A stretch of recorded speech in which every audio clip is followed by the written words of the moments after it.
All right. Hey, y'all. Jacqueline Murphy here, and welcome back. Your host of Bookworm TV. So last time we kind of cut off, it was at a very, very interesting a point.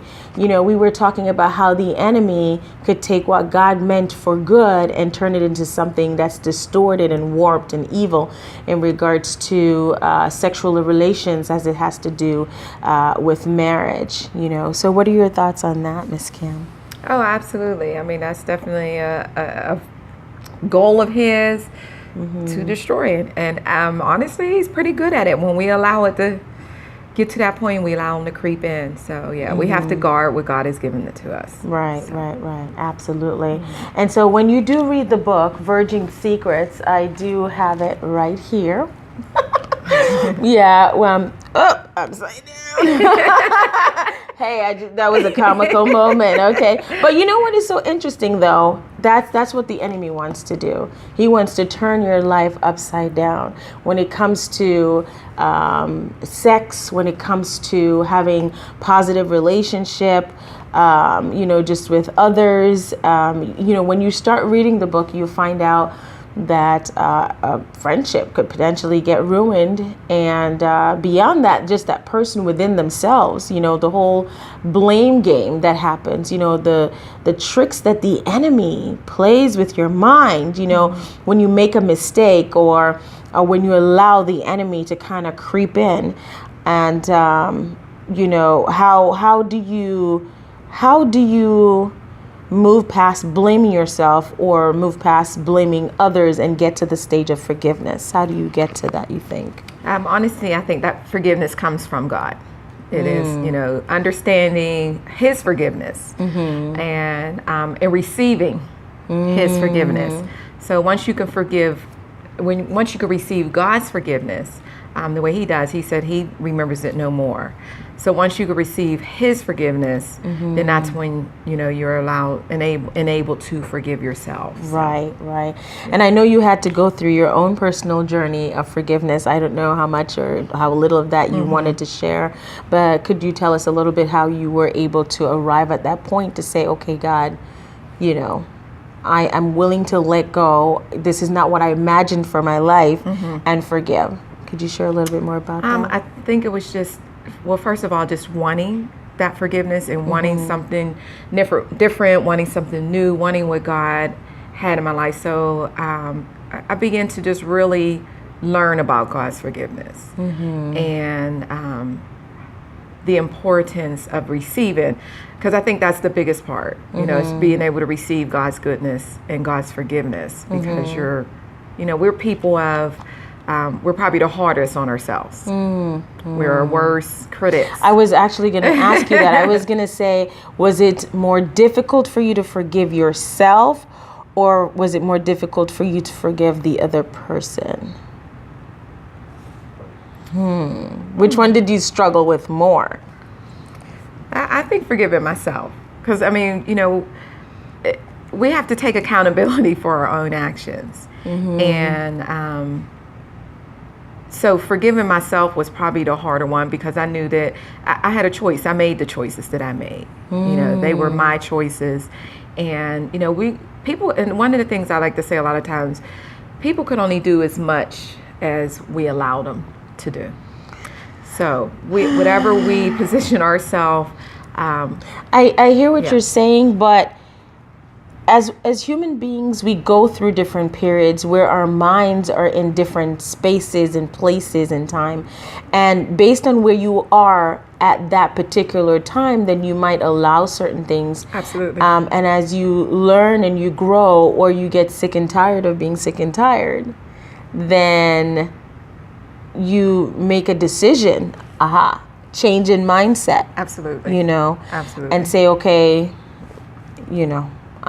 this cannot be my life. I'm not going to continue on in this particular pathway. Absolutely. And just what you were saying about, it could be dependent on where you are in your life. But the enemy is cunning. And so he's watching for those weak moments, those times. He's preying on you as to seeing, where you are. So It is important, and I just have to be as spiritual as possible. We have to stay prayerful, Right? Because right. he's definitely looking, for those moments to creep in, and everybody. I think everybody wants love. God is love, and so He created us as love creatures. And of course, the enemy would want to take something again that we all desire, and and distort it. So, question for you: do you think that forgiveness is a one-time thing? Someone does something to you that's really hurtful, and it really, it hits you in the right spot, and it hurts a lot. Do you feel like, you say, I forgive you, and that's it one time? Or do you feel like forgiveness is a continuous, constant journey, a daily journey? What are your thoughts on that? I think there's different levels of forgiveness. I think there's the initial forgiveness of the person, and maybe what occurred and what happened. And then there's the different levels, because once you see forgiveness, once you understand what's happening there, you kind of dissect it a little bit more. And so it's in different levels of, and it also, in that forgiveness of the other person, it's including you. So along the way, sometimes when you're forgiving them, you also do some self-reflecting and see where you need to forgive yourself, what you allowed, what doors you opened up, what situations you created, what things, as we were talking about earlier, that you played around with. Right. Those flirtation moments, or those, Lord Jesus, God knows I need to work on that, But, that's another thing. And then this is another thing I'm getting to understand. The way men think and the way women think is totally different. And sometimes you allow things and don't even know you're allowing things. And for them, you give them just a little bit and it's like gold for them. All of a sudden, it's like, oh yeah, she is totally into me. She loves me. She wants me. And then you're like, get over yourself. Get over yourself. You're not that great. Look at her, whatever. But I don't know. For men, it's just, I don't know. You might just say hi to a guy, and all of a sudden he thinks like, calm down. It was just hi. I'm just being nice, but they take it absolutely to another level. The way they're thinking. So with that being said, I definitely wanted to encourage you, guys that are out there, just because we're Christians, don't do life with blinders on. I did that for a very long. Listen, I did that for me and you. Okay. And all that does is it opens you up to being preyed upon, and just be aware, be a lot more aware of what's going on. I'm not going to tell you to figure the guys out because we can barely even figure ourselves out. Okay. Be prayerful. What are some pointers you would think you'd want to give? I'm definitely being prayerful and watching. One of the things that when you make that commitment to God, you can definitely expect the enemy to send someone along that appears to be sent from God. It's always, I always called it how he could slip you a Mickey. A counterfeit. Okay. So, I actually remember a time myself, after making that step and saying, okay, I'm going to keep myself. I'm clean and waiting for what God has for me at that point in my life that I decided.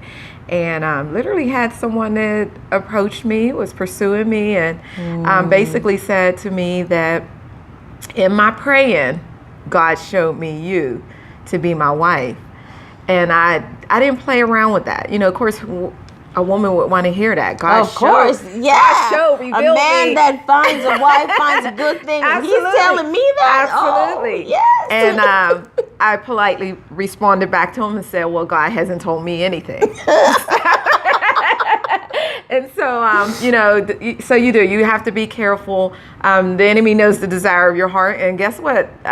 So do these men. They can, see what you're really wanting and longing for. So, I too, I had to become prayerful, and that was not. Right, he right. was not the person. God But had question for you, because sometimes, again, I haven't experienced this, but from what I'm getting to understand, okay, based on the past that you shared with us prior, do you think that guys can pick up on and sense on it when a woman is feeling maybe like blaming herself, feeling very insecure, and just kind of prey on that, like maybe thinking that she's broken, prey on that brokenness? I mean, what are your thoughts on that? Oh, yes, definitely. And guys, I love my guys out there. So yeah, we're not guy bashing. They definitely have a natural God-given instinct, and it definitely does work in that area. Of course, they can see. And I mean, women, we're emotional women. So we carry a lot of our emotion, and it could come through, like you said, just a simple conversation that they can pick up. So yeah, it is. You do have to be careful, because they can definitely pick it up, and I do believe they have an embedded instinct that draws. So you have to be careful that you don't allow yourself to look as a victim. Right. Present yourself. Well, there you have it, guys. We were running out of time again. It's been wonderful talking to you guys. It's the beginning of a conversation. It just kind of opened up doors, So make sure that you guys are having that conversation. Pick up your copy of Virgin Secrets. Yes. Again, this is just the beginning, okay? And we'll catch you guys next time. Get the book. Bye, y'all.